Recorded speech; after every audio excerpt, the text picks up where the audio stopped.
বোয়ালমারী রাস উৎসবের অন্তিম দিনে অনুষ্ঠিত হচ্ছে যাত্রাপালা, আঞ্চলিক যাত্রাপালা আলমতি প্রেম কুমার। আর এই অন্তিম দিনের রাস উৎসবের মেলাতে দর্শনার্থীদের ভিড় জমেছে সন্ধে নামতেই। এখনও পর্যন্ত এক ভিড় জমজমাট রয়েছে এই অনুষ্ঠান মঞ্চ প্রাঙ্গণ থেকে শুরু করে মেলা প্রাঙ্গণে। আপনারা ইতিমধ্যেই দেখেছেন যে বোয়ালমারীর 7 থেকে 8 দিনের যে রাস উৎসব আজ অন্তিম দিনে এসে পৌঁছেছে। আর বিগত দিনগুলিতে অনুষ্ঠিত হয়েছে বিভিন্ন ধরনের সাংস্কৃতিক অনুষ্ঠান। আমরা এর আগের প্রতিবেদনও বলেছি, জলপাইগুড়ি জেলা পরিষদের সভাধিপতি কৃষ্ণা রায় বর্মন এবং পঞ্চায়েত সমিতির সভাপতি বিনয় কুমার রায়রা, এর সাথেও ছিলেন বিশিষ্ট ব্যক্তিবর্গরা, যারা এই বোয়ালমারীর রাস উৎসবের শুভ সূচনা করেছিলেন। 7 দিনব্যাপী অনুষ্ঠিত হয়েছে বাউল গান থেকে শুরু করে সাংস্কৃতিক অনুষ্ঠান, অনুষ্ঠিত হয়েছিল বিভিন্ন ধরনের নৃত্য। এই যে রাস উৎসব অনুষ্ঠিত করেছেন যারা উদ্যোক্তা রয়েছেন, ইতিমধ্যেই তাদের আমরা আমাদের গ্রামীণ সমাজের পর্দায় তাদের বক্তব্য নিয়েছিলাম যে কিভাবে রাস উৎসব তারা অনুষ্ঠিত করেছেন। এত সুন্দর একটা অনুষ্ঠান এই এলাকার মানুষদের তারা কিভাবে উপহার দিচ্ছেন। আজও আমরা অন্তিম সময়ে অর্থাৎ রাস উৎসবের শেষের দিনে এসেও আমরা উদ্যোক্তাদের পাশে পেয়েছি। এই মুহূর্তে আমাদের পাশে পেয়েছি যারা এই রাস উৎসবকে পরিচালনা করছেন, অর্থাৎ প্রভাত গ্রন্থাগারের পরিচালনায় যে রাস উৎসব অনুষ্ঠিত হচ্ছে, সেই প্রভাত গ্রন্থাগারের সম্পাদককে আমরা পেয়েছি আজকে আমাদের মাঝে। যদিও এর আগেও উনি আমাদের রাস উৎসব নিয়ে সরাসরি বলেছিলেন। আমাদের মাঝে পেয়েছি এলাকার পঞ্চায়েত এর যে গার্জেন রয়েছেন দীপক রায়, ওনাকেও পেয়েছি এবং পেয়েছি সর্বোপরি রাস উৎসবের যার পিতার উদ্দেশ্যে এই রাস উৎসব অনুষ্ঠিত হচ্ছে, স্বর্গীয় হীরালাল সরকারের জ্যেষ্ঠ পুত্র শ্রীমান রবীন্দ্রনাথ সরকার। তবে এই যে রাস উৎসব করতে গিয়ে ওনাদের যে আর্থিক সন্ধান, আর্থিক যে উপার্জন বা আর্থিকের যে সঙ্গতি, সেটা কিভাবে এলো বা এখনও তাদের রাস উৎসব করতে গিয়ে কতটা আর্থিক সঙ্গতির মধ্য দিয়ে বিচরণ করছেন, আমরা নিশ্চয়ই আপনাদের আজকের প্রতিবেদনে তুলে ধরব। কেননা এই উৎসব এবারই নয়, বিগত 4 বছর ধরে অনুষ্ঠিত হয়ে আসে এবং আগামী দিনে তারা কী কী পরিকল্পনা নিয়েছেন এই রাস উৎসব অনুষ্ঠিত করার জন্য, এবারই আমরা আজকের প্রতিবেদনের মধ্যে তুলে ধরার চেষ্টা করব যে আগামী দিনে এই রাস উৎসব নিয়ে তাদের কতটা প্রিপারেট মেন্টালিভাবে তৈরি হবেন এবার থেকে আমরা নিশ্চয়ই আপনাদের জানাবো। কেননা এই কয়েকদিনে যে মানুষের ঢল নেমেছে, এলাকাবাসীদের মধ্যে একটা উৎসাহ উদ্দীপনা রয়েছে এই রাস উৎসবকে নিয়ে এবং তারা চাইছেন অনেকেই যে আগামী দিনে এই রাস উৎসব আরও বৃহৎ থেকে বৃহত্তর আকারে ধারণ করুক। কেননা ইতিমধ্যেই এই মঞ্চ থেকেই ঘোষণা করেছিলেন, আমি এর আগের প্রতিবেদনে বলেছিলাম যে এই রাস উৎসব নিয়ে জেলা পরিষদের সভাধিপতি বলেছেন যে কোচবিহারের পরেই যেন বোয়ালমারীর রাস উৎসব হয়। আর এই মুহূর্তে সেই কমিটি বিষয়টা নিয়ে কী ভাবছেন, চলুন আমরা কথা বলে নেব। এই মুহূর্তে আমাদের মাঝে পেয়েছি রাস উৎসব কমিটির পক্ষ থেকে এবং প্রভাত গ্রন্থাগারের সম্পাদক, যাদের পরিবেশনায় এই রাস উৎসব অনুষ্ঠিত হচ্ছে, আমরা পেয়েছি তাকে। নমস্কার গণেশবাবু। নমস্কার। গ্রামীণ সমাজের পক্ষ থেকে আপনাকে অনেক অনেক ধন্যবাদ। এই যে রাস উৎসব আপনি করলেন, এর আগেও আমরা প্রতিবেদনে আপনাকে নিয়েছিলাম যে রাস উৎসব করতে গিয়ে যে অর্থের সন্ধান হয়, সেই বিষয়টা যদি একটু তুলে ধরেন। দেখুন, মূলত এটা হচ্ছে সম্পূর্ণ জনগণের কাছ থেকে পয়সা তোলা হয়। আমরা সরকার বা গভর্নমেন্টের কাছ থেকে কোনো অনুদান এখনও পর্যন্ত পাই না। প্রভাত গ্রন্থাগারের বিভিন্ন জায়গায় ছড়িয়ে ছিটে থাকা যে সমস্ত প্রাক্তন সদস্যরা আছেন, বিভিন্ন বিভাগে চাকরি বাকরি করেন, কেউ সৈনিক বিভাগে, কেউ এসএসবি, কেউ মিলিটারি, তাদের বিভিন্ন জায়গায় গিয়ে তাদেরকে আমরা বলি, তারা যথাসাধ্য তারা আমাদের সাহায্য করেন। তাদের সাহায্য এবং এলাকাবাসীর কিছু সাহায্য নিয়ে আমরা প্রভাত গ্রন্থাগার যে সার্বজনীন রাসমেলা কমিটি, এই কমিটি আমরা সবাই মিলে, একা নয়, প্রত্যেকে মিলে আমরা এই কালেকশনে নামি। এবার একটু বলতেই হয় যে আমার সঙ্গে যিনি সঙ্গ দিয়েছেন এই যে আমি সবচেয়ে বলবো যে দক্ষনাথ রায়, সম্পাদক রাসমেলা কমিটির সৌমেন রায় এবং সঙ্গে আছে সহদেব ব্যাপারী, প্রত্যেকেই আমাদেরকে দারুণভাবে আমার সঙ্গে থেকে এবং আমার যিনি রাসমেলার পৌরোহিত্য, যার বাবার স্মৃতির উদ্দেশ্যে এই রাস স্বর্গীয় হীরালাল সরকার, তার বড় ছেলে রবীন্দ্রনাথ সরকার, উনিও যথেষ্ট হেল্পফুল এবং এমনিতে উপরে ইনি শক্ত লোক হলেও ভিতরটা ওনার ভীষণ নরম, উনি আমাদের সঙ্গে জড়িয়ে আছেন।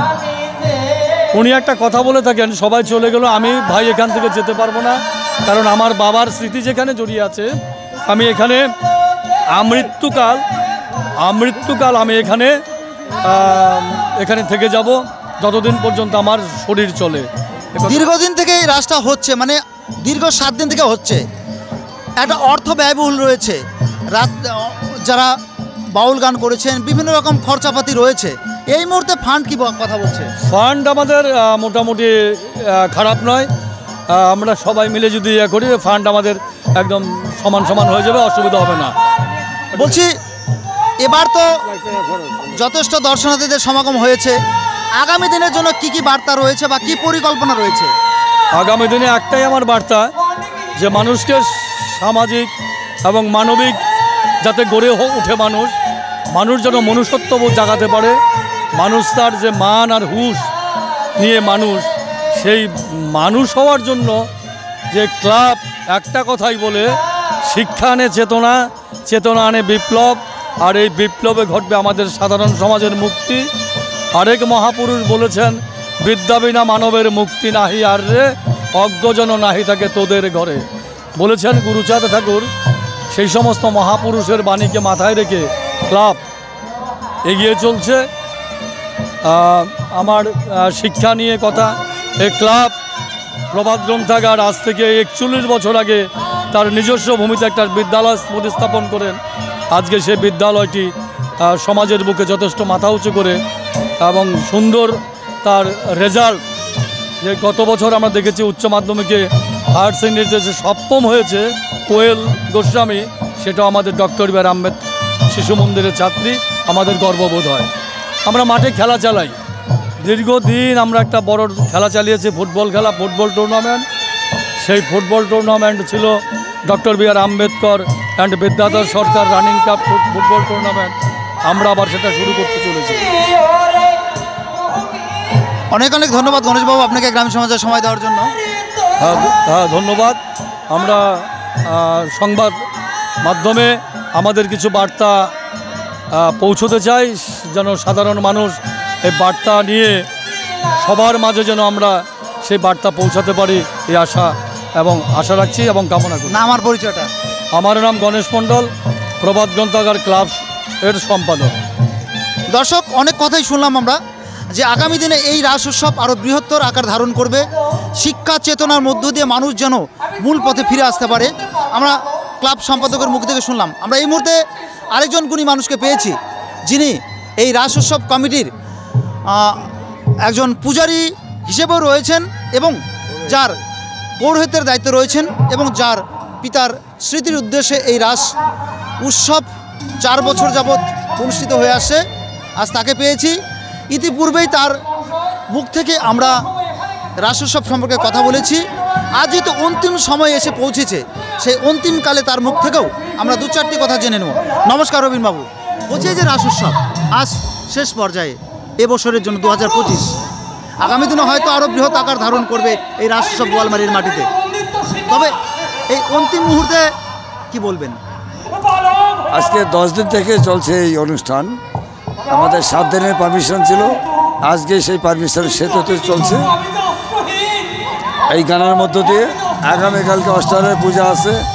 তবে এবছর দেখলাম বিশেষ করে গ্রামের খেটে খাওয়া মানুষ, তারা বাইরে অর্থের অভাবে বিভিন্ন তীর্থস্থানে যেতে পারে না, এখানেই তারা তীর্থভূমি মনে করে এখানেই তারা এসছেন এবং রাস পরিক্রমা করেছেন এবং এই প্রভাত গ্রন্থাগারের মাটিটা তাদের চরণধুলিতে ধন্য হয়ে গেছে।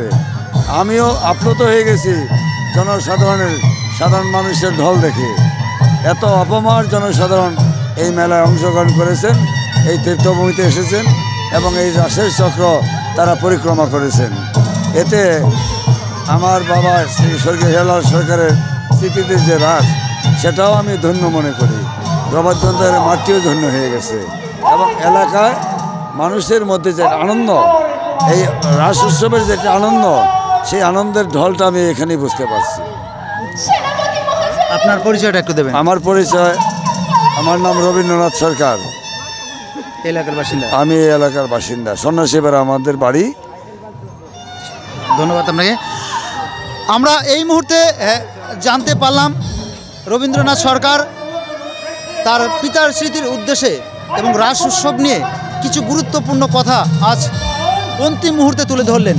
আগামী দিনে এই রাস উৎসব আরও বৃহৎভাবে তারা পরিচালনা করবেন, এই বার্তাই দিচ্ছেন আজকের এই অন্তিম সময়ে এসে দাঁড়িয়ে।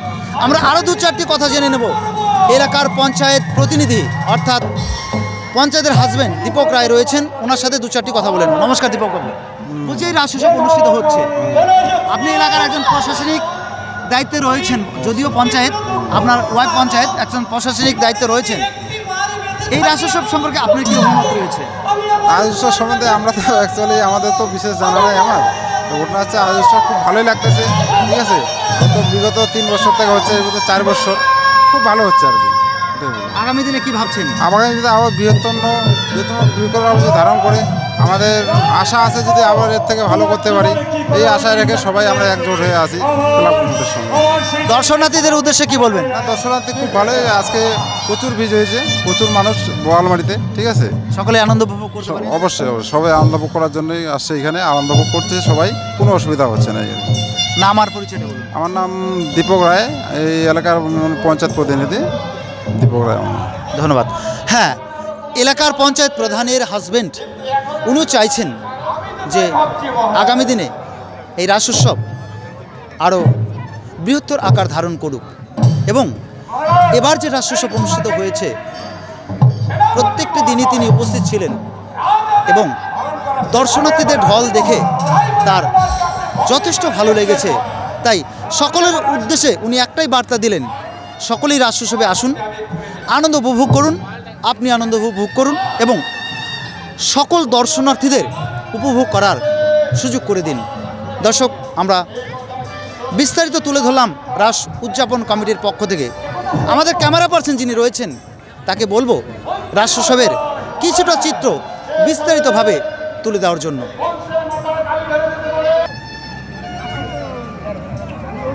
কোথা থেকে এসেছেন ভাই? আমি নন্দনপুর। কেমন লাগছে রাস উৎসব? প্রোগ্রাম খুব ভালো লাগছে। দর্শনার্থীদের ঢল কতটা রয়েছে? হ্যাঁ, কতটা মানুষের সমাগম? না ভালো, এখানে তো মোটামুটি যা দেখা যাচ্ছে প্রায় 2-2.5 হাজার 3 হাজার মানুষের সমাগম বোঝা যাচ্ছে আর কি। আজকে প্রথম এসেছেন? হ্যাঁ, আজকে আমি প্রথম এসেছি। কি নাম দাদা আপনার? হ্যাঁ, কি নাম? আপনার সবুজ কোথায় বাড়ি? নন্দনপুর। ধন্যবাদ।